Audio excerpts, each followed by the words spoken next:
vlog. So, ito na yung mga in-order natin. Dumating na. Pero may mga kulang pa. Halos kakakuha ko lang. So, dumating na yung bracket niya. Ito. Tapos, ito yung sa bracket niya para sa ulan. Sa piraso. Tapos, yung bracket niya magkabilang gilid. Tapos, ito. Brace cowling. Tapos, ito yung mga kutsyon niya. Mga tornilyo. Ayun. Tapos, ito yung sa ano niya, sa side cowling. Kaliwat kanan. Tapos, ito yung panel meter. Tapos, ito yung sa araro niya, sa baba. Dalawa. Ang kabilang gilid. Tapos, ito, thinner. So, ito, kulang pa. May 5 item pa kung kulang yung binilhan ko. Tapos, ito pa, itong side. Tapos ito yung sa ulo. Tapos last one, ito yung sa gilid. So ayan. Hindi ko alam kung paano ko sisimulan ito. Kasi first time ko lang magkabit ng fairings ng GSX-R.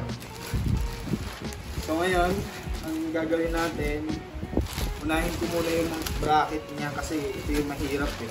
Ito yung unahin ko, itong bracket. Ayan.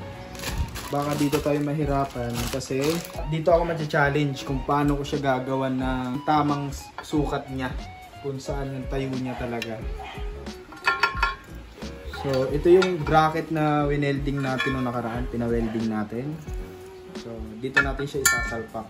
Ngayon, ang gagawin natin ngayon dito is magbubutas. So, bali i-update ko na lang kayo pag nabutasan ko na to at na tama ko na ng maayos. Tapos tsaka ako na lang ulit videohan, tapos ipaliwanag ko na lang sa inyo kung paano yung mga sukat niyan. So ayun mga bossing, update ko kayo. So ayun mga bossing, no, habang binubutas natin to, bali may dumating na naman tayong parcel para sa GSX natin. So bali ito yung parcel na dumating galing Indonesia, no.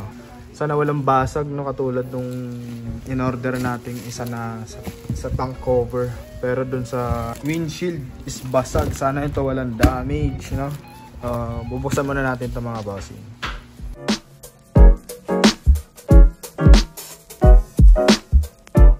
Bali nabuksan na natin yung parcel natin na galing Indonesia. Sana walang basag, no? So meron silang nilagay dito na parang packing tape ata ito na malaki o ewan. Para siguro suporta dito na para hindi siya mabasag. So ito na.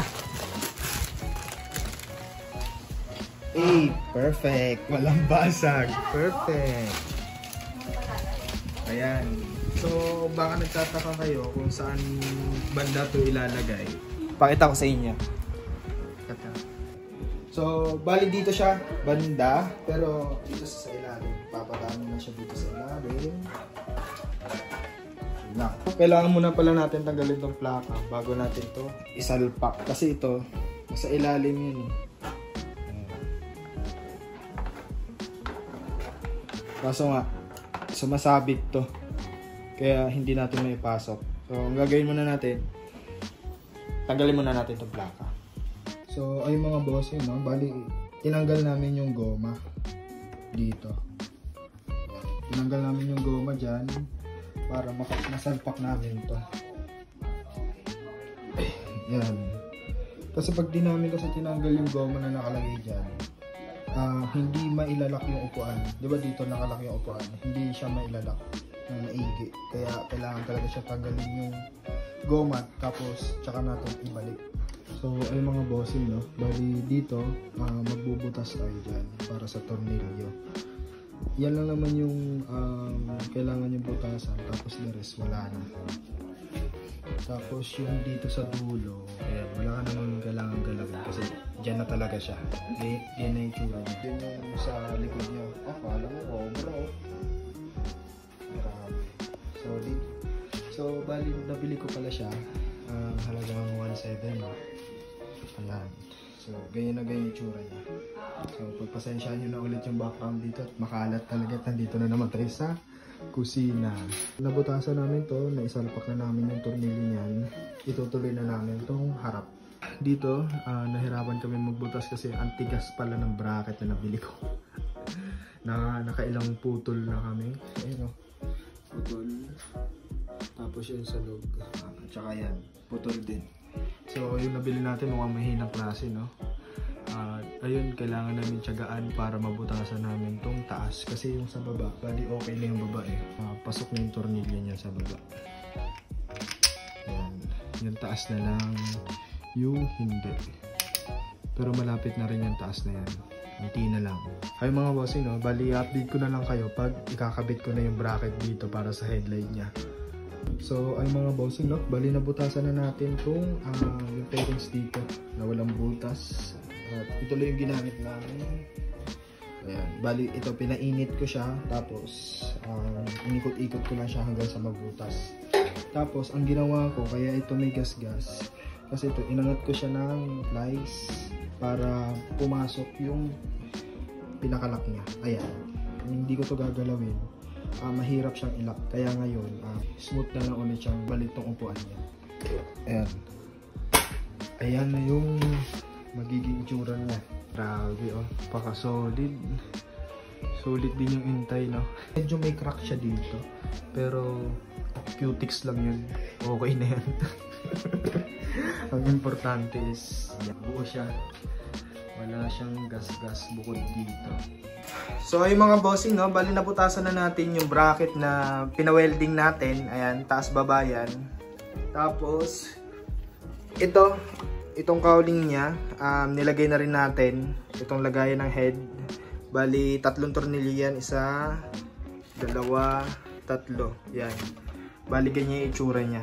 Yung goma dito, kung nakikita nyo, ayan, magkabilaan yan. Dito siya galing. Bali ang ginawa ko, kinuha ko dito, tapos nilagay ko siya dito sa kabila. So, ipapasok natin siya dito. Ayan, magkabilaan din yan. Tapos, itutornilyo na natin. Ganyan lang siya kadali. So, bali nahirapan lang tayo dito sa bracket niya. Kasi sobrang tigas, sobrang solid tong bakal na pinalagay ko. Ewan ko na lang kung matatanggal pa. Kasi sobrang tigas. Nakailang barena na kami dito para mabutas lang siya ng ganito kalaki. Ayan. So, ayun nga. Bali, ikakabit muna natin to. Ayun mga bossing, no? Bali na ikabit ko na siya. Ayan yung tornilyo niya. Pati yan yung kabila. So, ang gagawin natin, isasalpak na natin siya. Bali, nalagyan na natin yung bracket niya para sa headlight. Yan. Tapos, ito pala yung ginawa ko. Bali, naglagay ako ng isang washer dito sa kabila. Tapos, isang tornilyo. Isang nut. Kasi medyo malaki yung awang niya, no? Ganon din sa baba. Yun din yung ginawa ko para pumantay. Pantay na siya. So, ay mga bossing, no? Bali, na ilagay na natin tong cover niya. Ayan. Ayan. Malapit na. Ilalagay na rin natin siya dito. Ayan. Bali, dyan siya. Sana gumana ng maayos at wala sana maging aberya, no? Para matapos na. So matagal ko itong pinag-ipunan. Dapat lang na magiging maayos. So pero inaral ko naman to kung paano siya ikabit. Kung paano siya... Kahit di ko maintindihan kasi ang madalas kasi nagko-convert nito at may mga vlog is mga taga Indonesia. Kaya doon lang ako kumukuha ng ano. Parang naiintindihan ko yung bawat galaw nila. Pero yung salita nila hindi ko maintindihan. Kaya ayun lang. So yun. Ang ginawa ko, bali, iniwalay ko na yung wire ng signal light. Yung bracket niya dito sa kabila ay bali, tinanggal ko na rin, pinalitan ko na rin na pang J6R. Bali, dalawa yan, magkabilaan. Ayan, yan yung bracket niya. Tapos, yung sa kabila, ganun din. Ayan. So, bali nung, hindi ko na pala na-videohan kasi yung pagtanggal ko ng bracket dito, tinanggal ko pa yung mga tornilyo ng, ng tangke ng motor. Pati dyan. Bali, 4 yan dito. 2 dyan. Tapos, 2 rin dito. Ayan, yun yung kabila. Ayan, yan yung kabila. Ang tornilyo kasi dito, bali 2 yan. Isa dito. Tapos, yung pinakaloob. Ayan, kung nakikita nyo. Kita ba? Ayan. Bali, 2 yan dyan. Kung may mga gamit naman kayo na kaya nyo dukutin, pwede. Pero ako wala kasi akong gamit na pandukot. Kaya, ang ginawa ko, binaklas ko yung tornilyo ng tangke para iangat at matanggal ko yung tornilyo at pinalitan ko yung bracket na pang G6R. So ayun lang naman. Pag nakabit ko na to, i-update ko ulit kayo para naman dito sa cover niya dito sa harap. Yung goma pala ng para dito sa panel, ito. Kasi dito yung galing eh. Ayan. Sa GSX siyang galing. Bali, lilipat lang natin dito sa tatlong butas na yan. Ayan. So, ang gagawin natin, ipapasok muna natin siya. So, ay mga bossing, no? Bali, nalagay na natin yung tatlong goma dito. Ayan. Tapos, ipapasok na natin siya dito. So, ganun lang naman kasimple. Tapos, may isang tornilyo dito na may kasamang washer. Ayan. Sa GSX din yung galing. Bali, kinuha ko lang. So, bali itong dalawa, feeling ko parang wala naman siyang tornilyo kasi sobra-sobra yung plastic niya, tapos parang meron siyang, ayan, ganun din yung kabila. Ang gagawin natin ngayon, isasalpak na natin siya dito. May nilagay rin akong goma, dyan yung isa, para yan dito.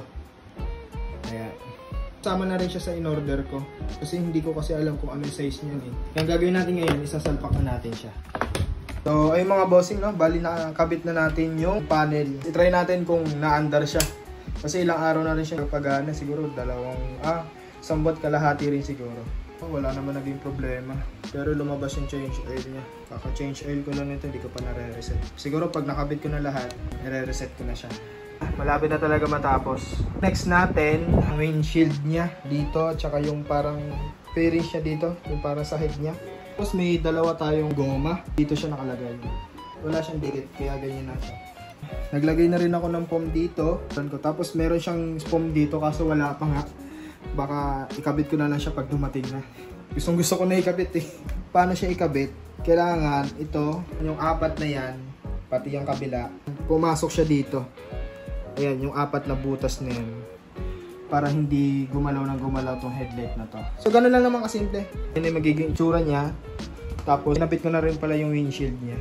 Nakita nyo naman sa unang vlog ko, may basag dito. So, ginawa ko, minaitiban ko, tapos na-repaint ko na lang ng all black.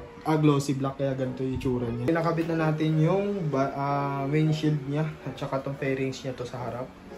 At ganyan yung itsura niya. Ayun, unti na lang talaga. Solid na to. Ayan. Next natin, ilalagay na natin tong side mirror niya para hindi na siya galaw ng galaw. So, ay mga bossing, no? Bali, nakabit na natin yung side mirror niya. At saka, nilagay na rin natin yung mga tornilyo niya. Ito. Tapos yung, ayan. Ganon din sa kabila. At para hindi na gumalaw-galaw, nili dyan, magkabilaan niya. So, ayun. Bali, tapos na tayo dito sa head. At ang next natin ay, ito naman. Ito yung inner ba to? Para naman sa dyan. Kaso yung isa niyan, hindi pa natin nakukuha kasi nasa kasa pa. At hihintayin pa natin na dumating. Pero ito, ikakabit ko na to. At saka yung side fairings niya dito sa gilid. Pero yung kabilang gilid, pag-isipan ko muna. Kasi ito na lang yung kulang eh. So, yung mga bossing, no? Bali, dumating na pala yung kulang nating pyesa. Halos kakuha ko lang dun sa pinag-orderan ko. Ito yung sa may bandang headlight niya. Bali, 2 pares yan. Ayan. Tapos ito yung sa lower center dito sa may ilalim. Yan, dyan siya nakalagay. Ito yung mga cushion niya. Ito yung mga kasama niya. Tapos ito, inner niya dun sa kabila. Kasi yung isa nito dumating na. Nandyan na, bali na isalpak ko na rin yon. Tapos ang ginawa natin, kasama na rin to sa in-order ko. Itong bracket, tapos ito yung bracket ng GSX-S. Ito kasi medyo maiksi, hindi siya abot. Ayan o, ito may difference, malayo. Ayan, kaya ito in-order ko na rin yan.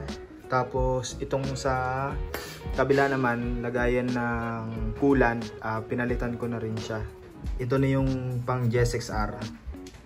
Ayan, para maikabit na rin natin yung araro niya. Tinanggal ko muna yung visor, windshield niya dito.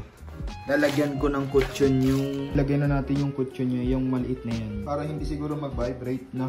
Tsaka, ayun. At ang gagawin natin ngayon, isasalpak natin siya ulit.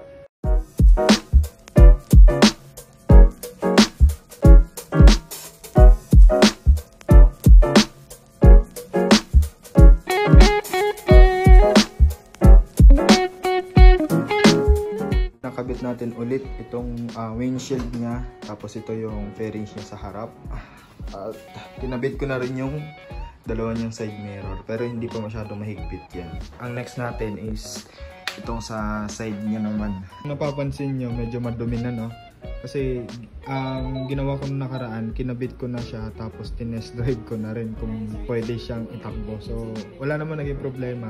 Bili ako dito ng goma na galing din sa GSX-S yan. Dalawa yan. Tapos ito yung cushion niya na in-order ko. At tapos ito yung mga tornilyo niya.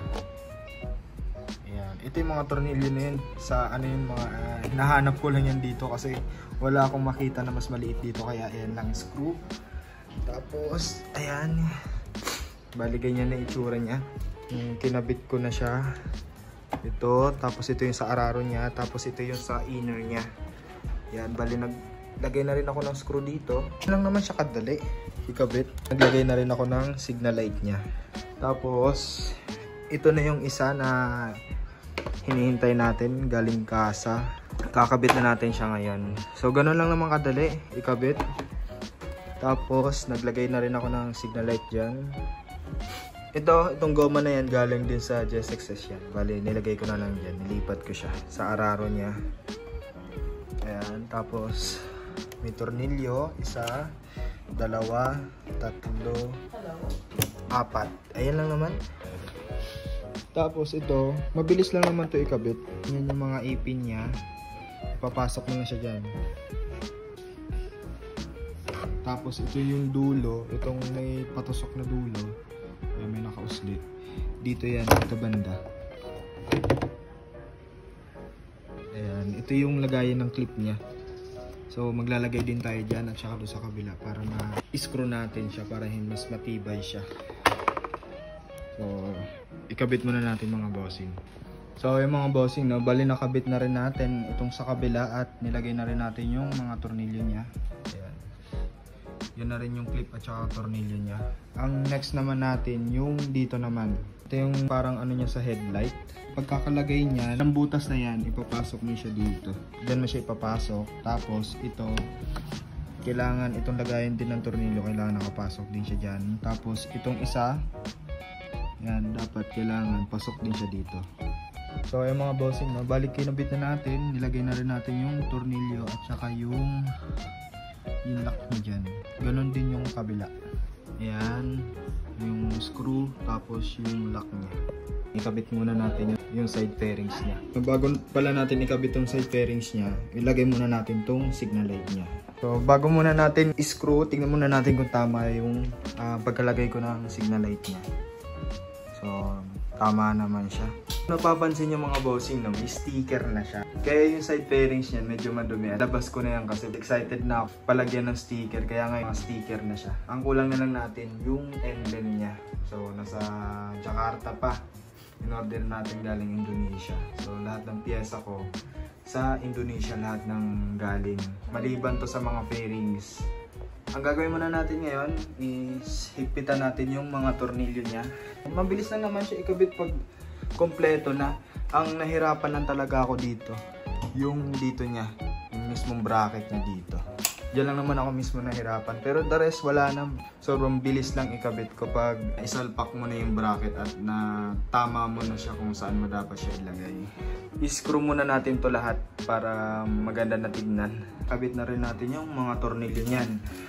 Ito lang naman yung mga tornilyo niyan, yung sa gilid. Ayan, sa baba. Bali, 3 yan.